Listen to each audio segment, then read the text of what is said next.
એવું હતું કે હરેક ઉમેદવારને જ્યારે એ યુવાન બને છે, ઉમેદવારી નોંધાવે છે, ત્યારે દરેક યુવાનને, દરેક વિદ્યાર્થીને એક એવી અપેક્ષા હોય છે કે મને દર મહિને 50,000 રૂપિયા મળે એવી એક નોકરી જોઈએ છે.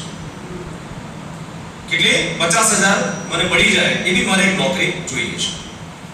પણ એ વિદ્યાર્થી કદાચ પોતાની જાતનું આત્મસાત કરે, આત્મચિંતન કરે, તો તમે ખુદ સમજી શકશો કે વિદ્યાર્થીના 50,000 રૂપિયા જેટલા પ્રયત્નો હોતા જ નથી. અને એના સપના છે કે મને 50,000 રૂપિયાની નોકરી મળી જાય. આ ખાલી એટલું સમજાવો કે ગલી ચોબાના નુક્કડ ઉપર શું માત્ર પબજી રમવાથી નોકરી મળી જવાની છે? ફેસબુક પર કે પછી ઇન્સ્ટાગ્રામ પર રીલ ફેરવવાથી નોકરી મળી જવાની છે?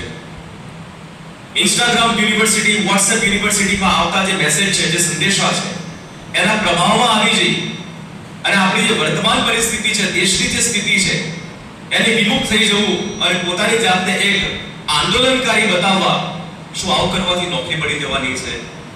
તો સંપૂર્ણ બાબતોના જવાબ છે. માણસના વલણ બે પ્રકારના હોય. એક વલણ એવું હોય કે ક્યાંક મને 5,000 ની નોકરી મળી જાય તોય સારું હોય, અને 5,000 ની નોકરી મળી જાય પછી એનું વલણ બદલાય. પછી શું વિચારે કે 5,000 માં આટલું જ હોય. તો એ 5,000 ની નોકરી મળી ગયા બાદ હવે એને 10 માં, 15 માં, 20 માં આગળ કેવી રીતે કરવું એ એક ઉમેદવારની જવાબદારી છે. આપણા પ્રયત્નો દરેક જગ્યાએ રહેલા હોવા જોઈએ.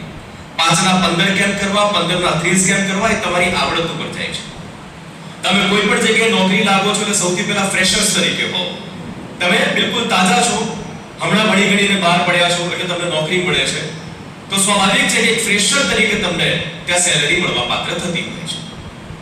પણ જેમ જેમ તમે એ નોકરીમાં ગળાતા જાઓ છો, 1 વર્ષ કાઢો છો, 2 વર્ષ કાઢો છો, 3 વર્ષ કાઢો છો, જેમ જેમ તમારો તજુર્બો બનતો જાય, અનુભવ બનતો જાય, તો ત્યારબાદ તમારી સાથે સંકળાયેલું જે ફ્રેશર્સનું લેવલ જે હટી જાય છે અને તમે એક એક્સપિરિયન્સ્ડ કેન્ડિડેટ, એક અનુભવી ઉમેદવારની શ્રેણીમાં તમે ખપાવા લાગો.